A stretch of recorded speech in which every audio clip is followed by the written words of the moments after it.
we're recording. So we're here at Let Your Voice Be Heard with Joey Aquilino. Did I say that correctly? Yep, that's me, Joey Aquilino. Great, because I like to chop names sometimes. So, Joey, why don't you tell us a little bit about your story, about what's your illness and how it happened and so forth. I'll tell you a little bit about it. It started in 2008, and it started in 2008, and where we struggled through. It was a struggle. I would have to say the journey started October 21st, 2008, at work, where a 200-pound cart was rolled over the top of my left foot, left ankle. And so on and so forth. It really hurt. That day, it really hurt. It really hurt. I was like saying, oh boy, I hope this pain goes away. I hope this pain goes away. It really is hurting. It's really hurting. And I actually stayed and I finished work. I actually stayed and finished work with the immense pain.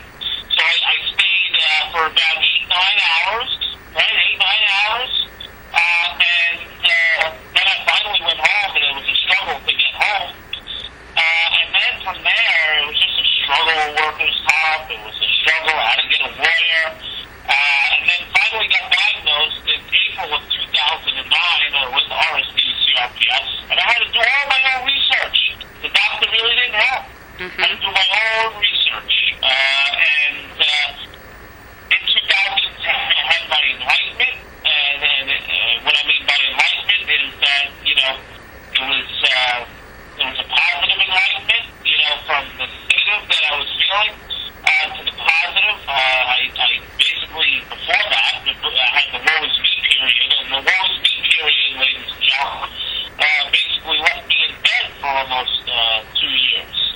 So 2008 to 2010. I was on mental medications. I had depression. I had a very bad case of anxiety. Had a very bad panic attacks. I had all kinds of different things going on during that period of time. Had very bad nightmares. I had PTSD from the accident. So it was a struggle, mentally, physically, emotionally, and spiritually. I couldn't even get out to church. I couldn't get out to church. Couldn't do my prayers, and I had to do my prayers from my bed. I couldn't get up. It was tough to get up. And that's that. Wow. Joey, let me ask you something real quick. You were talking about nightmares. I just seen that somebody else in one of the groups and that they were talking about nightmares with CRPS, and I've never heard of that before. Do you know much about that? And was yours caused by? Hello. Hey, it's Janelle. Hi, Janelle. Hey, Janelle. Hi. Thank you for coming in. Yes, absolutely. Thank you. So we were talking about your nightmares. Do you know much about that? Is that caused from CRPS also? I would say so. I never had nightmares like that before. The only other time where I really had nightmares, I would have to say, was 9/11 when I went through 9/11 here in New York. But I definitely have to attribute the nightmares to RSD and CRPS because I really didn't have them before I had RSD. So I would have to say, that it would happen where it would be like run,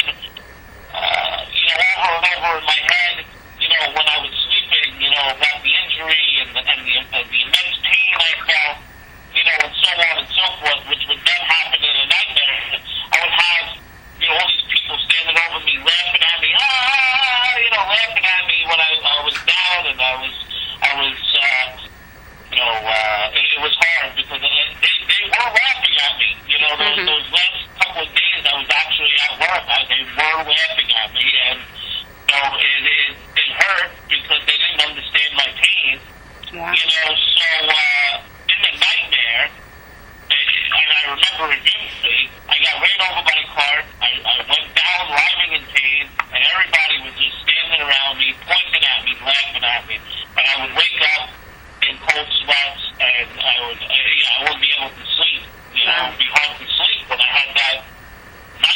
Mm-hmm. Because I'm used to being bullied, all my life. So, I never really had nightmares when I got bullied, but this was one of the worst nightmares I think I've ever had. Yeah. And it all, I think, is attributed to my pain. So. What would you suggest for somebody that is in that type of situation with nightmares with CRPS? Well, my psychiatrist actually put me on medication for the nightmares, for the panic attacks, for sleeping, and stuff like that. The medication, for a short period of time, actually stopped the nightmares. Mm-hmm. I had to stop the nightmares on my own. And I would say meditation would probably be the best, and I think sort of mental therapy would actually help too. I think mental therapy is key when it comes to chronic pain. Mm-hmm. I feel that,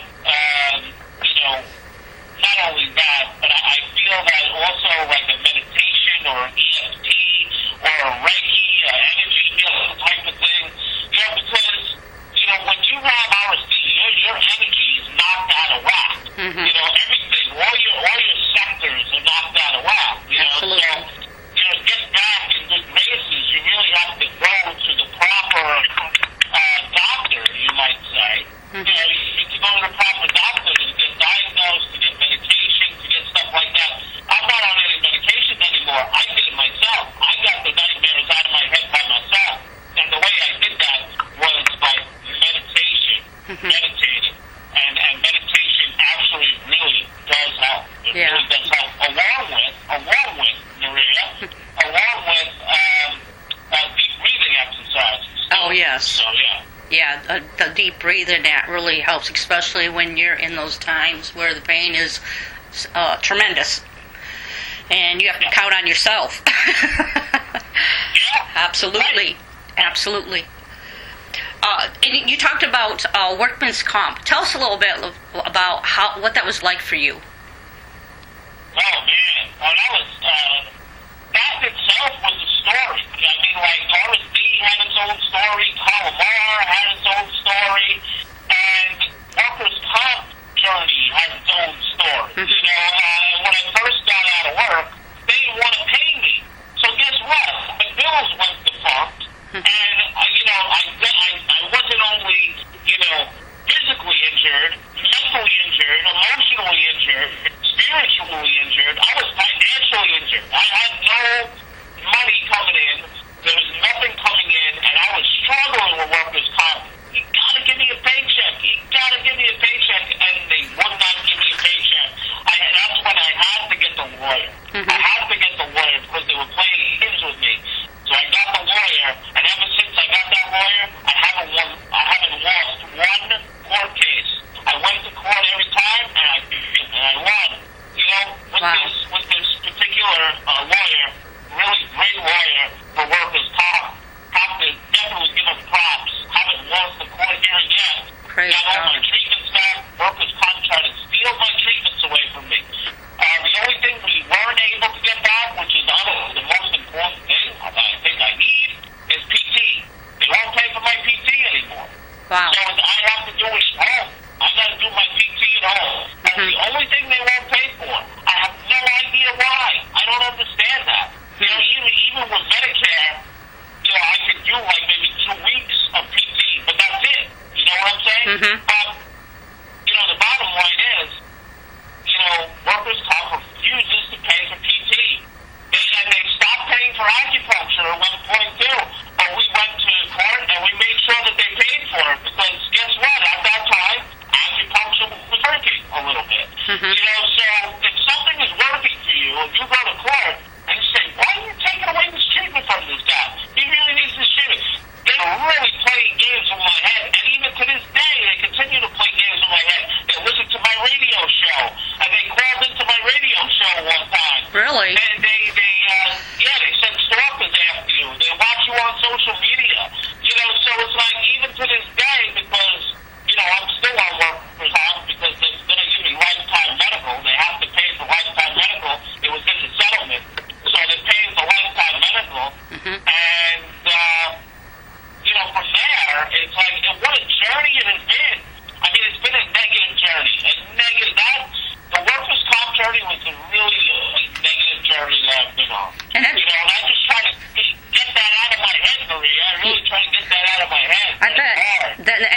real big struggle, Joey. I mean, between having RSD, CRPS, and having to fight workman's comp, just like you said, they're two different things, and they're both a struggle in themselves. And to battle them both by yourself is very tough and can get very depressing, because you're always tugging at once. You're tugging from all directions, and not just once from RSD. You're tugging like twice the amount with working with workman's comp, because they won't pay for the treatments that do work for us. They rather give us nothing.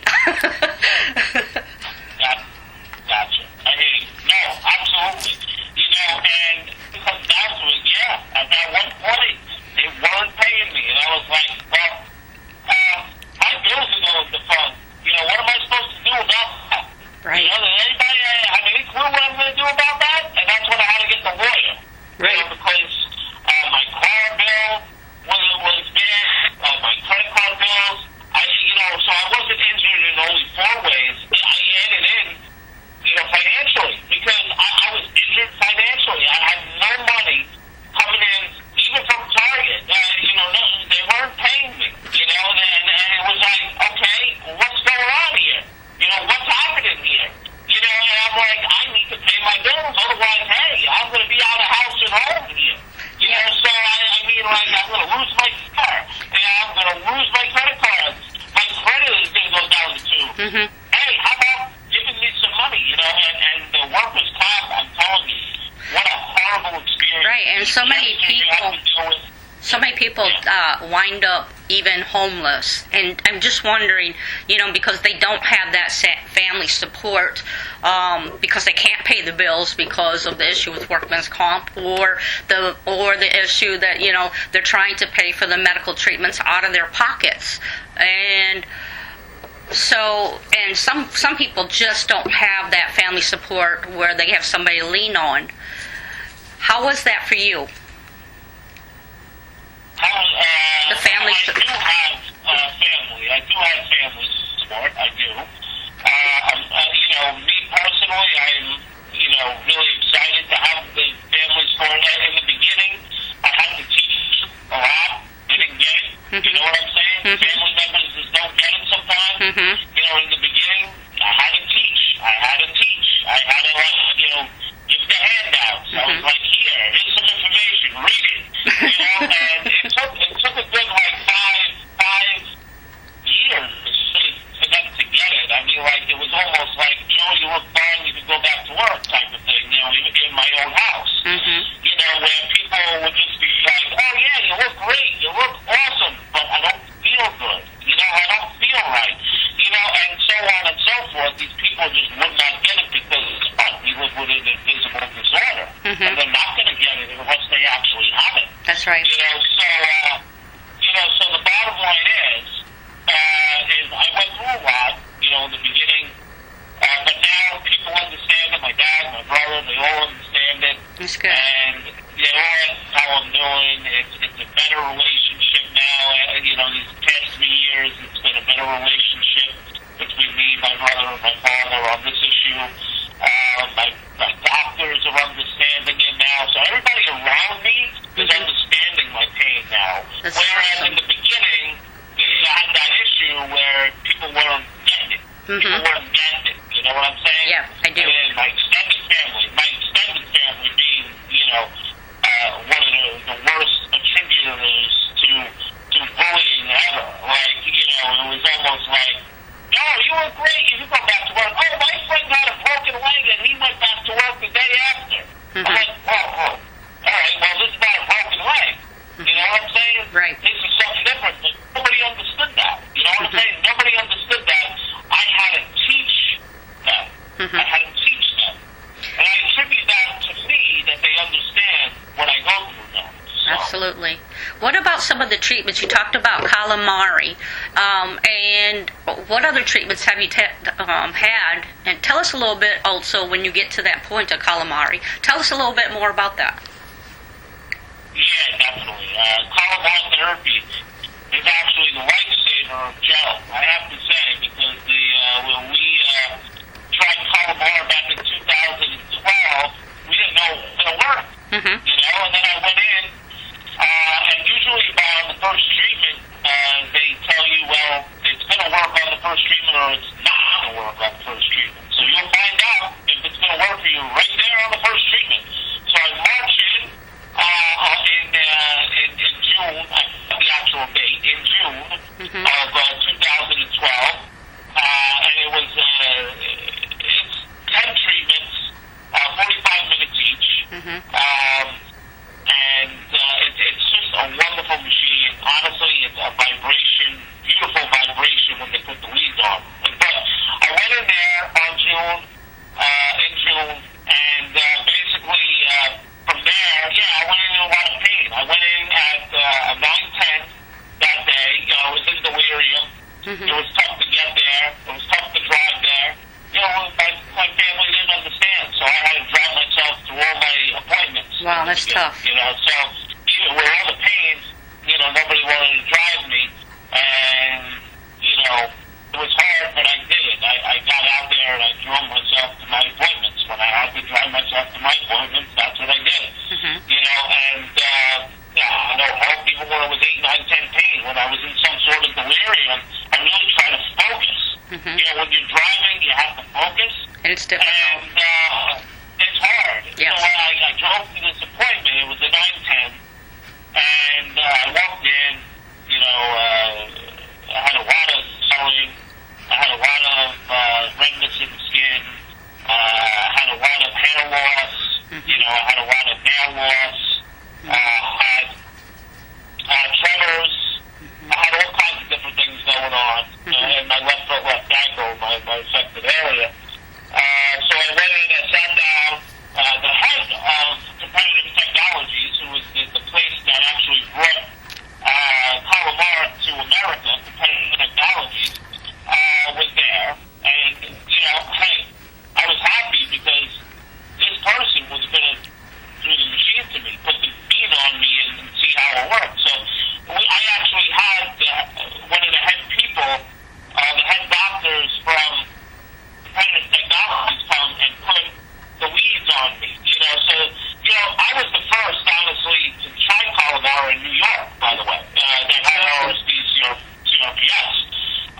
So I was, you know, really, you know, excited as much as I could be, you know, to be that person, to be sort of a guinea pig. Hello. Hi, it's Jane. Hi, Jane. Hi. Hey. Jane Gonzalez, how are you? I'm fine, Jane. How are you?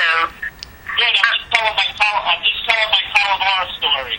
Oh, great. I'm sorry I'm late. The caregiver stayed late. That's okay, that's fine. Okay. So, the Calamar story began, and I walked into the office.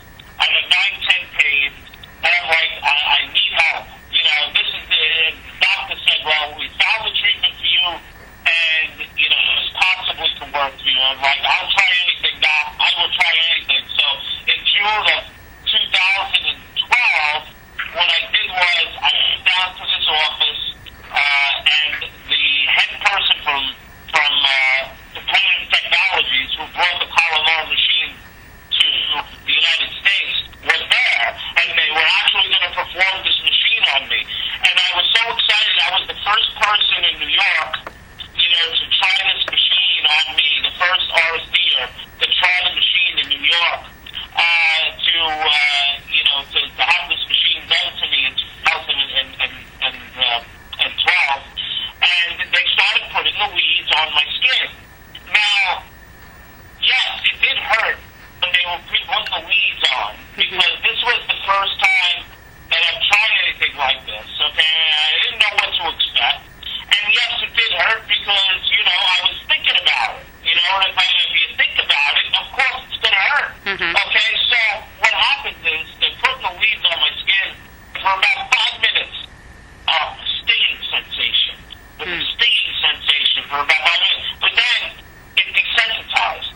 It desensitized that area, you know, when they put the lead on, and then the stinging subsided a little bit, because then it was, the lead was already on there, so on and so forth. So I had to do this 5 times. So all of the 5 times that they put the leads on, this is my very first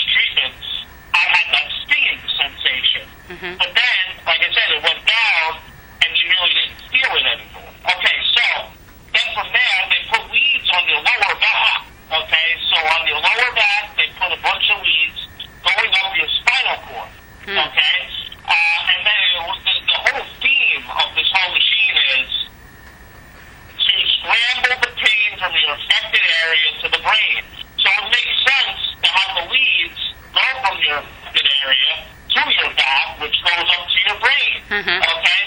So that's how they do it. So they put the weeds closest to your affected area, not on the affected area itself. But still, when they put the weeds on, it's still stung in the areas that they put the weeds in. Okay? So they put the weeds on. They put the weeds on the back. I was like, all right, I'm ready to go. Come on, guys. I'm like exhausted at this point. I was really tired. I made myself really tired around these points because, it was tough to even drive myself anywhere. I got tired, and it was tough to just sit down and just get ready because I would be out of energy, like so quickly with RSD CRPS. So I was like, oh yeah, let's just get this done already, guys. Let's just get this done already. I'm like, yeah, and the head person said, don't worry, we're going to get it going, don't worry. Okay, so then they start turning the weeds on, okay? Now, when I say such a beautiful sensation, I mean a beautiful sensation, meaning I felt no pain at the point where they were turning those weeds up, okay? But during the first treatment, the vibration, you can still feel the burning pain. You can still feel the pain because, this is your first time. But I have to tell you, ladies, unbelievable, really unbelievable. It went down from a 9-10 to about a 5 on the first treatment. Wow. And I said to myself, well, this is going to work for me. I had hope. And I really picked myself up from that point. And I really built myself up from the point. And I said, this is going to work for me. And I built myself up. I had a team of people. Everybody was clapping and yelling around. We had doctors. We had 10 or 12 doctors in there watching this. The secretary, the patients. We had doctors. We had PTs. We had OCs. We had all kinds of different people there. All cheering it. I'm like, yeah! It was like such a boost. It was like such Absolutely. a boost of adrenaline. And it was like, since I was the first person to try this machine in New York, that's why they all wanted to come and see if it would actually work. So you had all these people there that come and see if it actually worked. You had other patients that were there that were coming to try the machine. You had the secretary. You had the PTs. You had the techs. You had my friend Anthony. You had all these people there clapping and yelling and screaming in the office where the other guy upstairs had to come down and say, what's going on down here? So it's like, because it was like a place where they rented or whatever. So the guy, everybody was yelling. It was uproar. It was like a standing ovation, like this thing worked. And I'm like, wow, yeah. And it really boosted me to the point where I said to myself, oh yeah, this is going to work. Well, and that's amazing, too, to bring your pain from an 8-9 down to a 5. I mean, all of us would be happy if we can find something that works for us like that because, yeah, I'd be cheering. I'd be with you. Yeah. And the story didn't stop there. I mean, but then there was sort of like a lull. Like around the second, third, fourth treatments, there was like a lull. Nothing really happened. For a period of time, like for those 3 treatments, I was like, oh man, is this really going to work? Then they had to boost me up again. I had to be boosted up again. So don't worry about it, Joe. You didn't do all 10 treatments yet. Don't worry about it. It worked on the first treatment, so there has to be something going on in your body. There has to be something going on. It worked on the first treatment. Give it more time. So I said, okay, all right, Doc, I'm coming back. I'm going to fight this thing out. I want this work so bad. So at the 5th treatment, then it started going down gradually. So I started, so the first treatment, it was from 9 to 5. So then my pain levels went back up to a 9, 10. Of course, it didn't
sort of difference in my limb, where it wasn't as swelled up.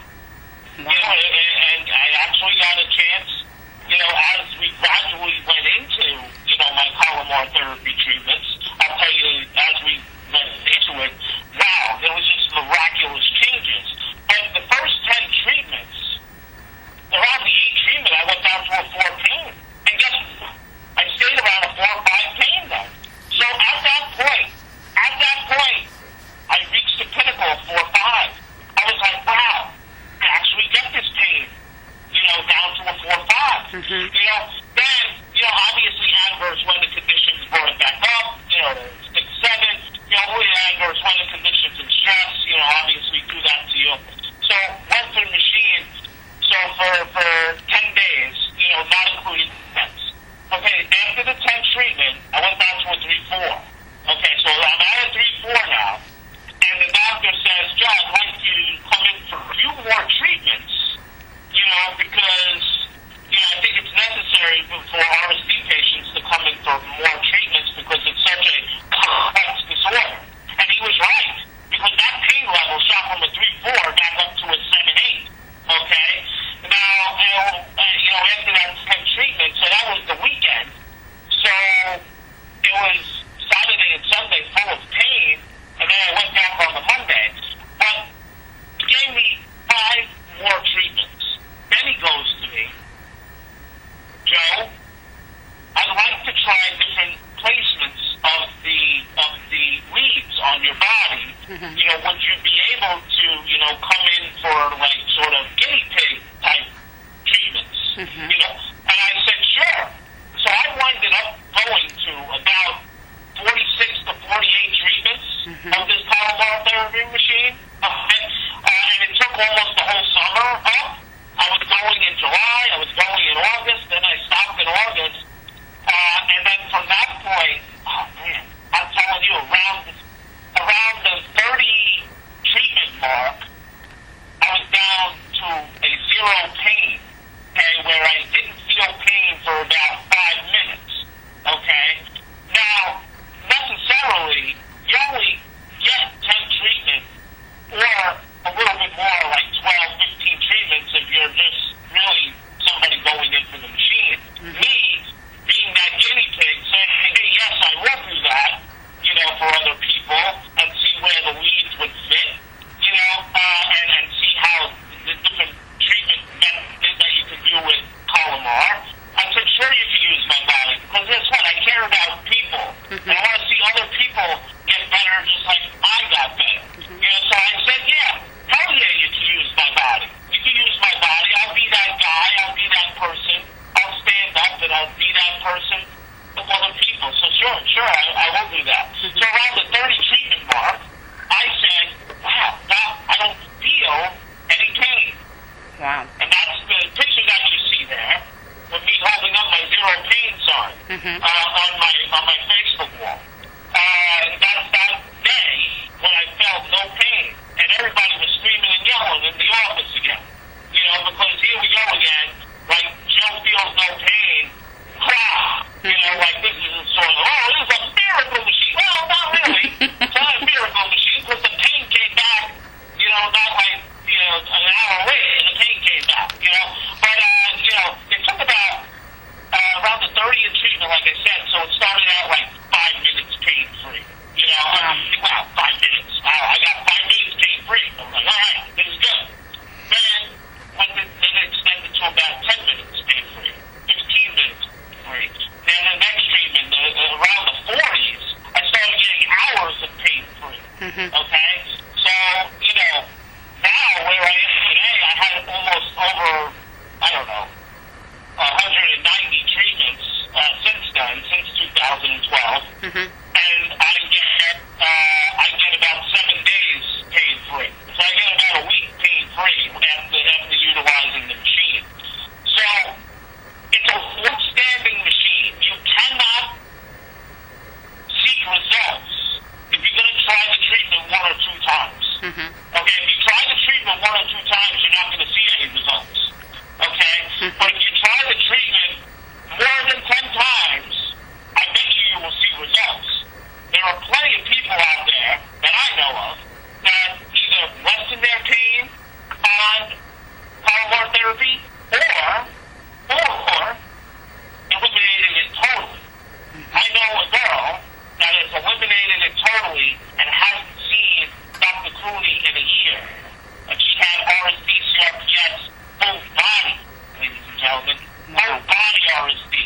That's awesome. And she's in remission.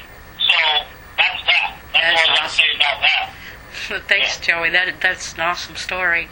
I wish that more places would offer calamari. I know in my region where I'm at, it's not offered.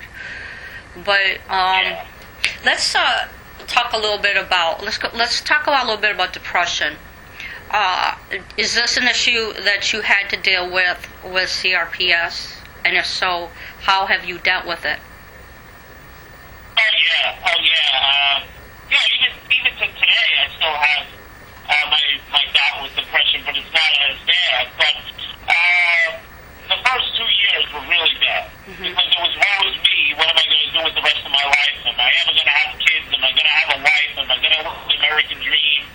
You know, am I going to be that person that can provide for a family? You know, so on and so forth. You know, that goes through anybody's mind. You know, but especially a man's mind.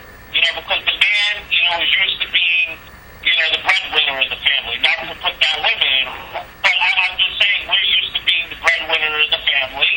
You know, and you know when it comes to men, you know, having RSD-CRPS, as you know, how many men have RSD-CRPS? It's mostly women.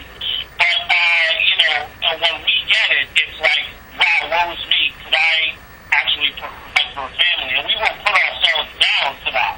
We will put ourselves down for numerous things. You know, will we be able to, you know, provide for a family? Will we be able to have kids? Will we be able to, you know, have a happy and healthy life with a beautiful wife? You know, and all these things are going through our heads. You know, and so on and so forth. And it depresses you. It really does. So the first 2 years, you know, 2008 to 2010, okay, were the woe is me years.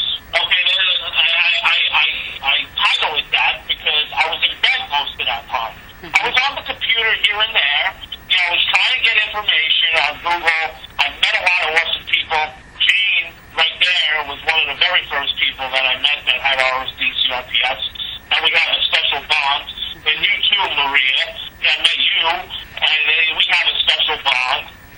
You know, and there's a few others that I have a special bond with that when I first met, you know, you guys and my first 100 followers on Twitter, you know, on Facebook, you know, and you guys had RSD-CRPS, and at the time, Gene's situation was a little bit different, you know, and all of your situations were a little bit different, you know, back then.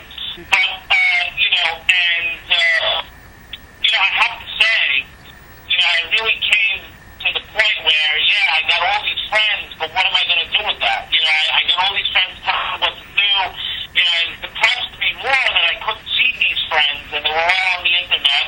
You know, it depressed me also that, you know, what am I going to do with my life? That's the thing that most depressed me during this period of time. That was mine, and yes, too. I was in bed a lot. Yeah, you know, Maria, I was in bed a lot, you know?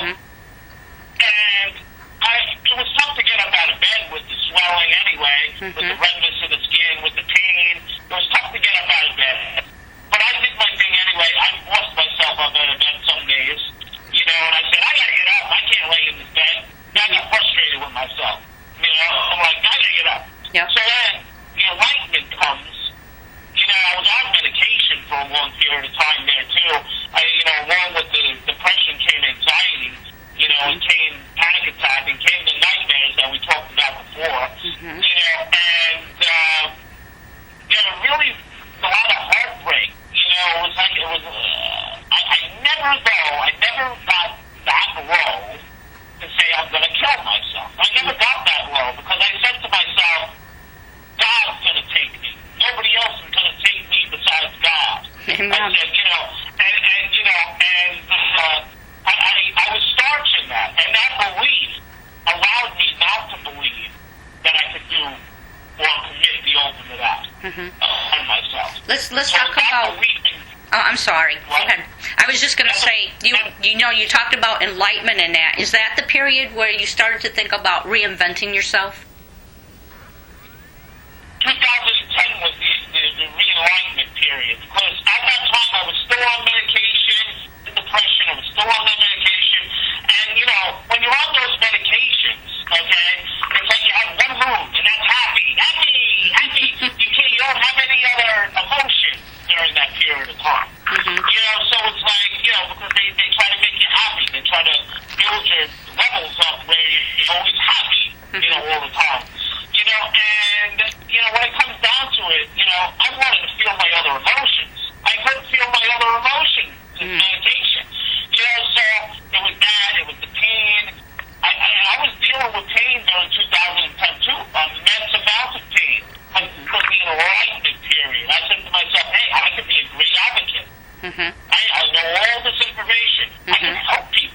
You know, and that's when I started building my RSDCRPS base in the community. You know, that's when we really started building the community up big.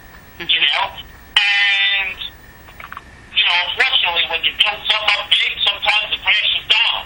You know, but you know, when you build something up big, you know, and you know, it's unfortunate, you know, that I had this pain. It's unfortunate that I had this depression, that I had to continue on this medication. But that's when the enlightenment occurred in 2010. That's when I started turning negativity into positivity. That's when I saw my pain into prosperity. That's when I saw my pain into success. Amen. You know, and I think that's where my change came, and that's where my enlightenment came, and that's where I started thinking more positively and being more optimistic about my life around 2010, even though I had immense pain. And I have to say, not thinking about your pain takes away your pain. Absolutely. A little bit more. Absolutely. If you don't think about it, it takes it away.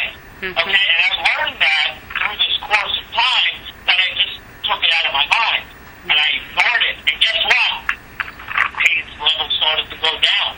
When you do something you love, when you use talents that you never used before, ladies and gentlemen, well, only me as a gentleman, but ladies, you know, you could just change yourself. You could change your vibe. You could change something about yourself. I mean, honestly, I look at people like you, Maria. I look at people like Jane Gonzalez, and you guys inspire me to do wonderful things. Because I look at you. Jane can't get up out of bed. You have your own problems, Maria. You know, and I look at people like you and I say, wow, I definitely can do this. If they can do it, I can do it. You know, and, you know, it's like, wow. You know, this enlightenment period allows me to see this.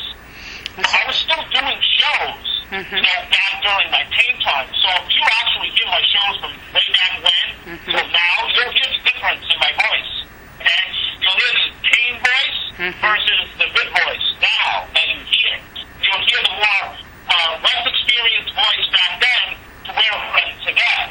You know, and so on and so forth. You know, and this brought all these wonderful ideas. I said I got to do something with my life. I always wanted to be a radio show host, so we stopped the radio station in 2011. We're almost up to 50 years, by the way. 50 years next week on the 20th. It's 50 years right Internet Radio.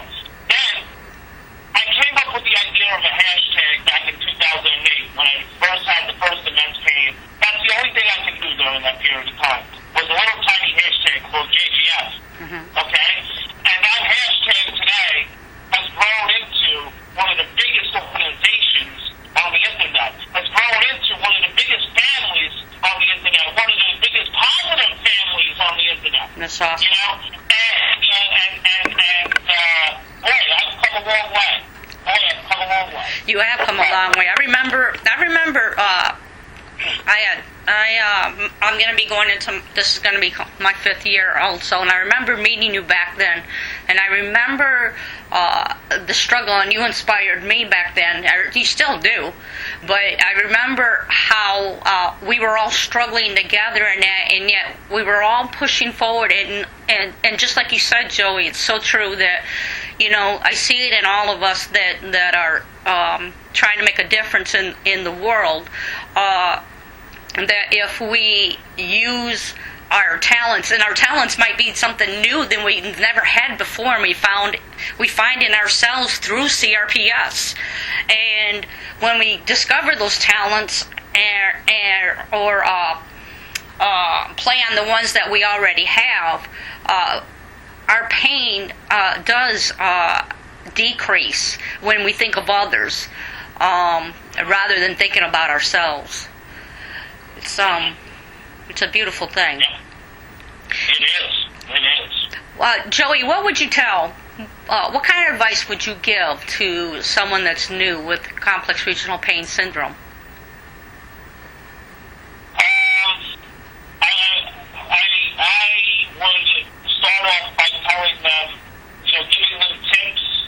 I would help them find doctors. I would give them tips on various treatments that they could try. Obviously, being an advocate, I have to be an advocate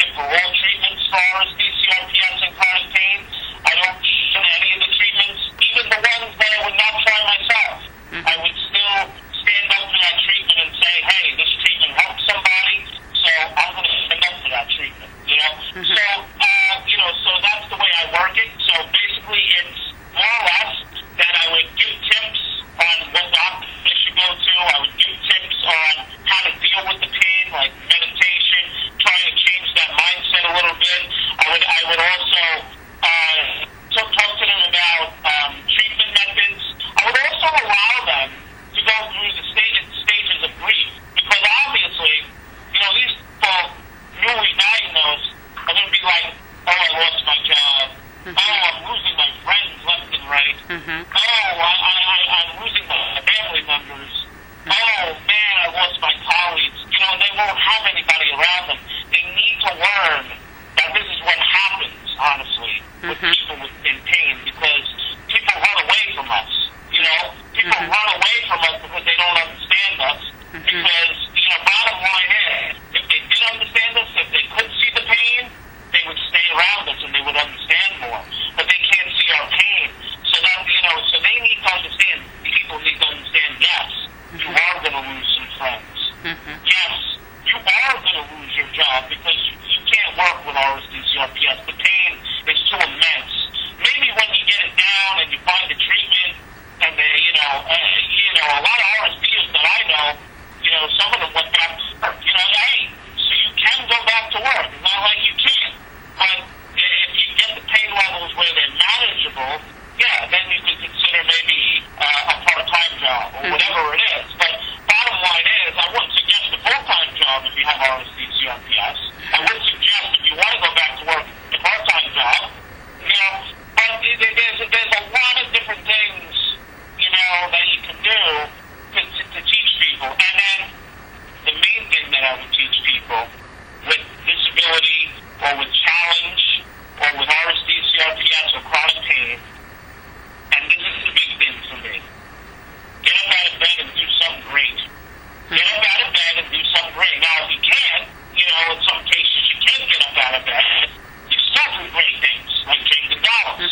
You know what I'm saying? I do. I mean, but these people who are, are able to get up out of bed, or able to get up out of that wheelchair, find that talent, and utilize that talent to the best of your ability, and pinpoint that talent, and guess what? If you do what you love, you won't worry about your pain. Listen, when I do a show, I feel no pain. When I do a show, I feel no pain. When I'm working on JGF organization, I feel no pain. Absolutely, I understand that. It's stuff that I love to do. It's stuff that I hang my hat on. Because that's the key. If people just meditated on their talent is. Because a lot of people don't know what their talent is. But you need to meditate on that. You need to meditate on what do I love to do? What is my passion in life? What's my passion? Do I want to help people in chronic pain? Do I want to give advice to people in chronic pain? Do I want to be a part of a group? Do I want to be a part of an organization? Do I want to, maybe play a musical instrument? You bring a good point up, Joey. You bring a good point up, and you said it earlier before also. And one of the things that you've made me realize, you've brought to my attention that is I need people to understand that it's okay to fall, if your talent isn't working quite the way you want it. It's okay because it's a process. So, when things fall, just pick it back up and you'll find that niche. Don't give up on it. That's right. Absolutely. And they do have to go through their stages of grief. Because, yes, they are going to lose people in their life. And they have to understand that, yes, this happens to an RSD. This happens. We all know. All of us seasoned individuals deal with chronic pain or RSD-CRPS know that we lose friends, we lose family, we lose colleagues, and we lose jobs. Absolutely. We see that already. Absolutely. So that's what we teach the newbies. That's what we teach the newbies. And we also teach the newbies tips they can use, trees they can use. Yeah. And the most important thing of all of this is they're not teaching alone. them that they have a talent and meditating to find that talent and doing great things. Get out there and do great things with that talent. Like I said, some people could go out and play an instrument like Joe Caldo. Some people could go out there and sing. And we have singers in the community. Some people could go out there and write books like Joe. I wrote 2 books, right? And I have chronic pain, right? So if you could write a book, go write a book. Okay? Actually, my book on my chronic pain story is out since January. Awesome. So, it's out there on Amazon.com. It's called Heart, Mind, Wisdom, Book 3. And I'm also going to be in Heart, Mind, Wisdom, Book 4. And that comes out of Vancouver,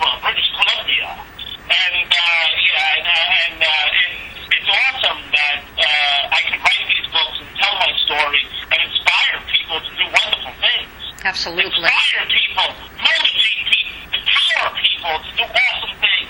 That's awesome, because that's what we should be doing. That's exactly what we should be doing, Joey. If people should be inspired by you, because that's exactly what we should be doing. I'm going to ask you, it's an oxymoron, but what are the positive and the negative you found for CRPS? Positive and negative. Well, I look at it like this. Okay, I turn my negative to positive. Okay, the negative was living with this immense pain and not knowing what to do with it and how to control it. That's the negative. Okay, what the positive is guess what? You can turn that all around to be positive. You can turn your pain into something positive. And you want to know how? Find yourself. That's the positive. In my life, that was the positive. Okay? That was the positive.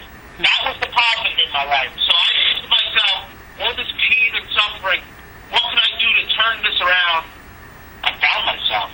I meditated on it. And I said, wow, I have computer skills. Wow, I have speaking skills. Wow, I can be a motivator.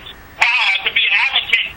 And guess what? Here I am today. Praise God. So there's the answer to that question. Awesome. What kind of events and projects are you working on, Joey? Do you want to share with us? Sure, I would love to. So first of all, I'd like to say that JGF Foundation Incorporated is now a 501c3. Praise God. We do have a 501c3 and we're allowed to collect donations. We are creating funds for chronic pain patients, and we already reached our first $50 donation. So we are on our way. We have finally broke the ice and got our first $50 donation to our nonprofit. The main goal of our nonprofit is to help chronic pain patients. To help chronic pain patients get their treatments. People that can't pay for their treatments, that don't have insurances, we're going to have a fund for that. We're also going to have a fund for kids that deal with chronic pain that go to school for scholarships. And we're also going to have a fund for doctors and researchers help finding a cure for CRPS and other chronic pain conditions. That's awesome. So we have three funds right now that we're working with.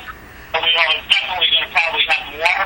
Probably one for columnar therapy separately. I think I already started one out there already on GoFundMe. We're going to turn that into a big fundraiser to try to raise money to help people get their columnar therapy. Get to columnar therapy, meaning if they have to take flights, if they got to stay in hotels, if they got to eat, obviously we got to do all of those things, and travel back and forth to get treatment and the treatment itself. So the goal, ladies and gentlemen, of JGF Foundation is to help the chronic pain patients in the world, but not only to help chronic pain patients. It's to be the voice of the voiceless. To be the voice of the voiceless. Help the animals of the world. Help the environment. Help battered women. Battered children. And all kinds of different horrible things that go on in this world. Not just chronic pain. Chronic pain is one thing that we work on. There's so many different things that we work on. And there's projects that will come out soon that are going to be dealing with the various things that we're talking about here today. Mainly, we are focused on chronic pain patients. We really, in this community, want to help chronic pain patients, and especially those with RSD CRPS. Also, a new project for this year is the business end of the GF organization, which is JGF Enterprises Corporation, which is also recognized by the government as a business entity. So both entities are already recognized as business entities. Although one is a business entity, one is a 501c3. And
also have books out there. I have the 2 books.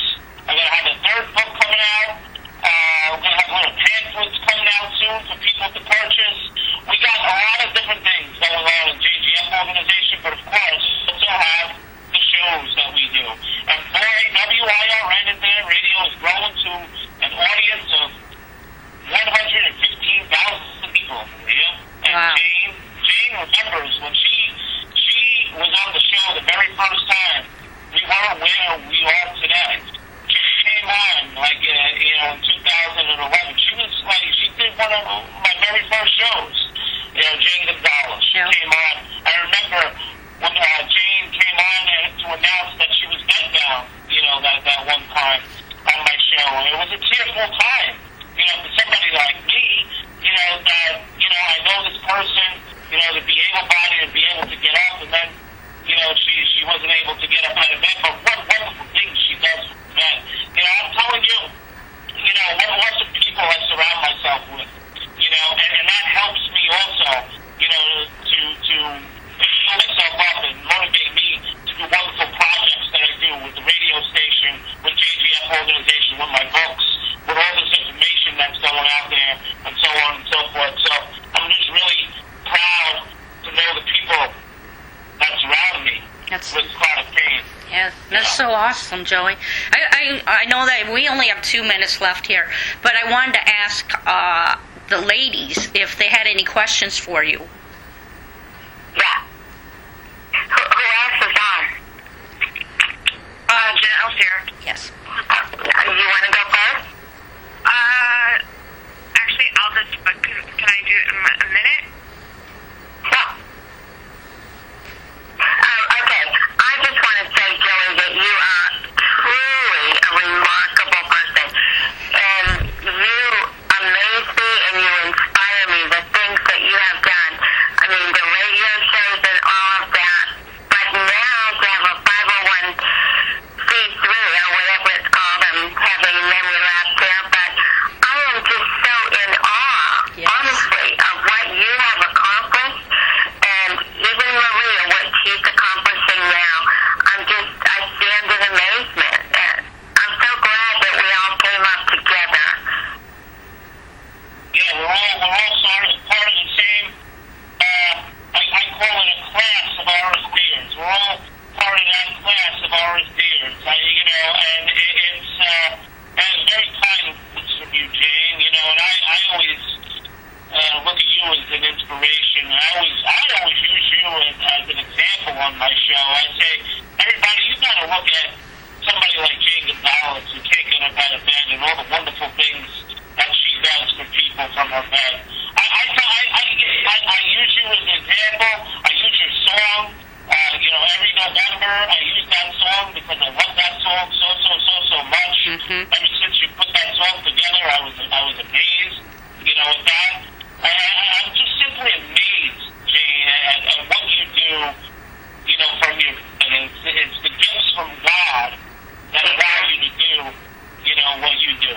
Yeah. And you know what, Joey, I know you say all that, and I truly appreciate it. But what I want to say in return is that I'm in good company. That's what I want to say. Amen. Yeah. Yes. Y'all bless me. Yes. You both are amazing. I know that you guys were the ones that inspired me to move. Jane helped me up out of my slump, and so did Joey. But I have watched you guys through the years, and I'll tell you, Joey, I'll have to get with you, but I have a new project also going on, and we just filed our articles of incorporation. But I just, both you guys, I'm so glad that you guys are my friends. I really am. And I thank God for people like you guys, because with complex regional pain syndrome can swallow you up very fast. And if you don't keep your eyes focused on the prize of what you're doing, you'll get lost. You really will, and you can't allow you go to these groups and that too, and you have to be careful, that you don't get swallowed up in the negativity. I'm not saying that it's all negative, because there is some positive there, but you have to really be careful of who you surround yourself with. Be sure to surround yourself with positive people, especially when you're first starting out, because you can fall real easily. But Maria, is it okay if we hear from Jonelle? She's sort of a newbie to the RSD, yes, to the RSD world, and I would like to. I guess if she has a question, I would like to answer her question. Yes, absolutely. Okay. Yeah. Well, I guess the thing I want to say is I'm so thankful that Joey, that you've done what you're doing, because I've been dealing with this for a long time, and I didn't know what it was. And now that it's so great. What somebody said earlier about the positivity, because I've been in groups where it wasn't positive, and everybody complains. And even right now, I'm going through a really rough time right now, and I'm going through a major flare. But the thing is I go online and I see your on Twitter and all the chat rooms with JGF, and even though everybody is hurting or going through things, there's a positive spin on everything. Where there's the older groups that I used to belong to, it was just everybody complained, and it was so negative. Mm-hmm. I guess, and because I am new, I'm trying to learn how to channel my pain and everything to make it better. Mm-hmm. And by listening to what you say and what you've been through, it really helps me. And I guess that's the thing I'm trying to learn right now. I'm trying to learn how to spin the pain and channel it to be good, and to be the best I can be. Mm-hmm. I guess how did you do that early on? How did I do that? During the 2010, I was still going through that immense pain period of 8, 9, 10 pain. And I said to myself, it was the drive to just get up out of bed and do something that allowed me to say, I gotta get up and do something. I can't lay here. I can't waste away my life in bed. I can't do that. I couldn't get up to go to church. I couldn't get up to pray. It was tough. It was tough. In the beginning, I don't like to talk about all that stuff. Because that stuff I don't want to remember. But I have to remember that so everybody understands my story. My story, yes, started out rosy. Started out like everybody else, woes me. Like I was negative, beyond negative. Okay? And I turned myself, how do I explain that? You know what?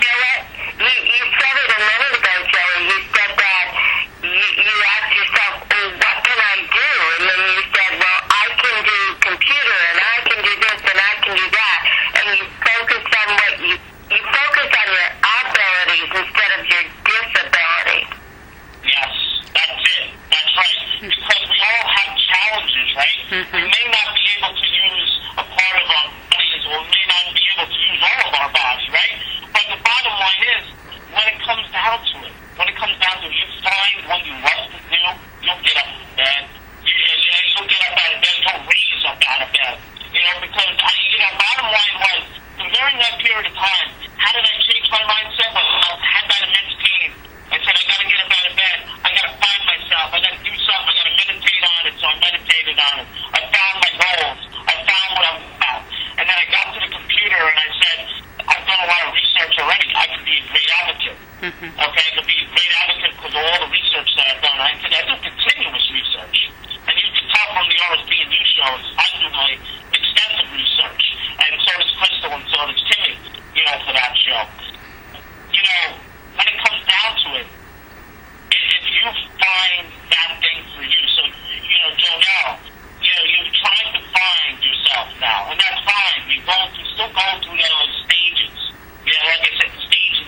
anymore. Because when I'm doing a show, like I said, I concentrate on my show. Like right now, I feel no pain. I'm concentrating on you guys. Okay? I feel no pain right now because I'm in the moment. I'm fired up. I'm ready to talk about this stuff. So, when I get off of the air, then the pain starts to die. Okay. But right now, I don't feel it. And when you do something that you love, it will take away the pain. And that is the negative. You want to stay away from the negative and you want to say, hey, this is positive now. So you may live in pain. And this is the way I say it. You may live in pain. You may have to live in pain for the rest of your life. You may have this thing for the rest of your life. Oops. Sorry. You may have this for the rest of your life. Okay? But you turn that around to be positive. So now, when your anniversary comes, when you got RSD CRPS, you don't cry. You say, thank you very much for giving me my life back. Amen. That's what I say on my anniversary. It used to be woe is me. I used to cry on my anniversary. Then maybe the last 3 years, I was like, hey, thank you, RSD. You're really giving me a lot of success.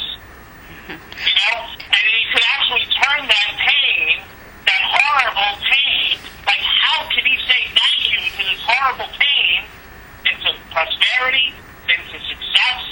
You could turn it into success. You could do that wonderful thing that you want to do and be happy doing it with your limitations.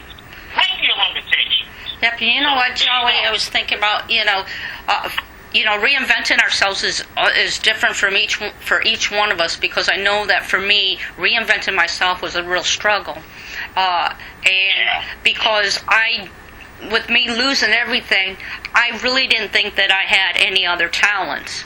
And when you start finding something that you feel a little passionate about, or you just have this feeling inside that you should do it, you should give it a try. And don't beat yourself up if it doesn't work out. But you never know what you can do until you just take that first step. So I just want you to know you're not alone either. I mean, surround yourself with a lot of positive people. And following Joey, that's great, because he's very, very positive. And I just want you to know that you're not alone. Yeah, Maria, I mean, you're absolutely right. Hey, listen, it didn't take me overnight to say, oh, there I am, that's my talent, this is what I'm good at.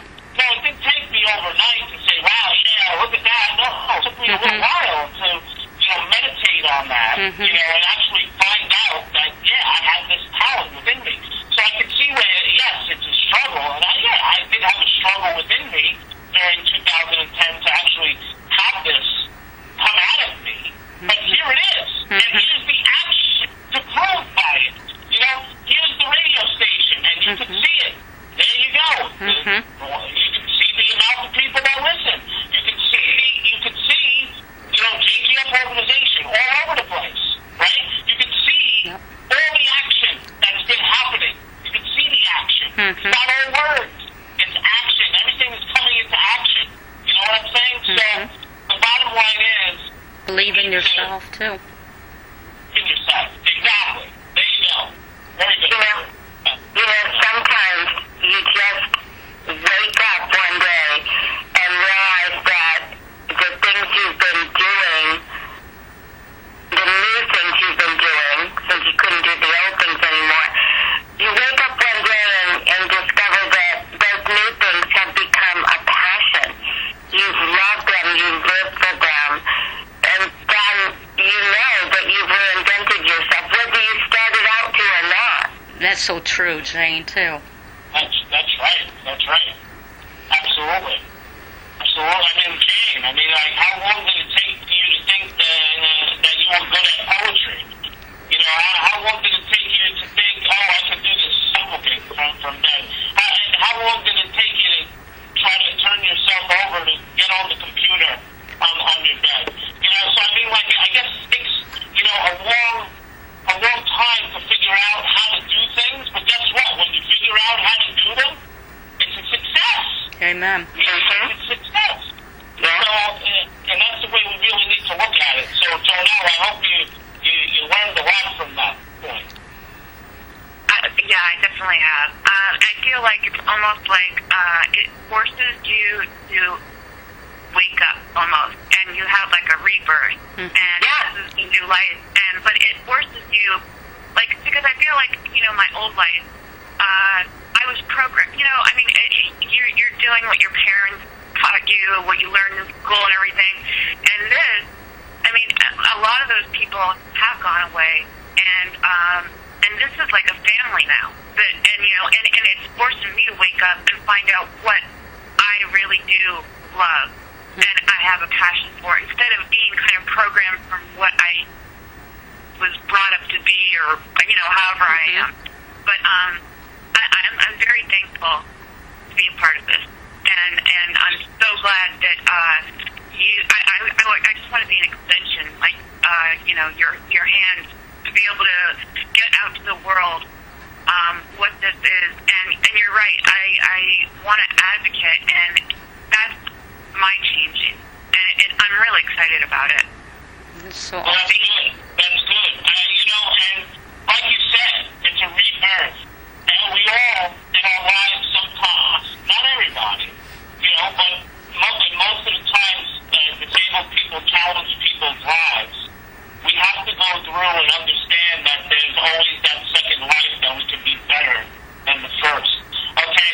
So we have our first life, right? My first life, honestly, it was a disaster, to tell you the truth. My first life was terrible. Okay?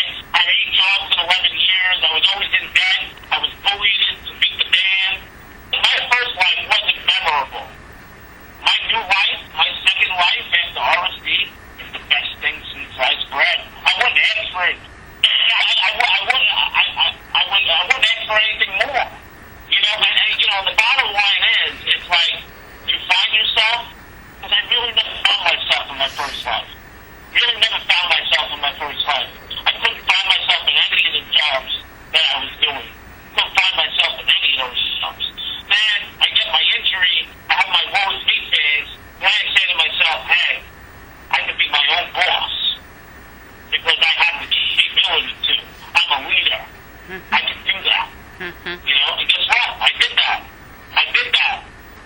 And here I am today. Success. Finally started to make money. Actually, this month, we finally brought in our first buck into the organization. Okay? So that, to me, is a success. Okay? It's $50, yeah. Okay? Maybe not a lot of money, but $50 means a lot to me. And we got started. Okay? We got started. Now we have something to work with a little bit. You know what I'm saying? So, the bottom line is we all have that rebirth, where we all have to say, yes, we have to figure out how to do things that we do with our limitations. Okay? We have to figure it out. And guess what? That's our second life. And our second life, honestly, should be better than our first. absolutely. Sometimes we learn that we weren't the right person in our first life. Maybe we weren't a person that listened in our first life. Maybe we weren't a person that was nice to people, in our first life. Well, I was always nice to people. That's not it. I was always the good guy. I was always the way I am now. But I'm just using that as an example. Right. People change when they get injury, or when they get their disease, or when they get RSD, CRPS, people change. And they realize, wow, look at all the nature I missed. Look at that tree over there, how beautiful it is. And meanwhile, back in the day, you wouldn't even recognize that tree.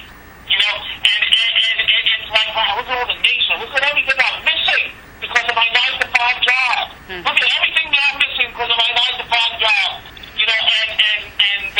And then I said to myself, well, I could be my boss and work from home. Yep. And that's what I'm doing. Working from home. Yep. So there you go. I hate to cut it short here, but we're over time, and I really thank you guys for coming. And Janine, it is, right? I hope that you find everything that you're looking for. And thank you, Jane, for coming. And Joey, I really appreciate you coming and telling your story. And and telling us on your updates and stuff. And congratulations on your 501c3 and everything else that you're doing. That is so awesome. Way to go, Joey. Thank you. Amen. Thank you. I appreciate my classmates. I call you guys my classmates because we all came up together with this RSD. We're family. So, That's great. thank you. You've already got donations. Yes. Yeah. Wow. Okay, Well, well, God bless you all. Hey, listen, I love you all. I got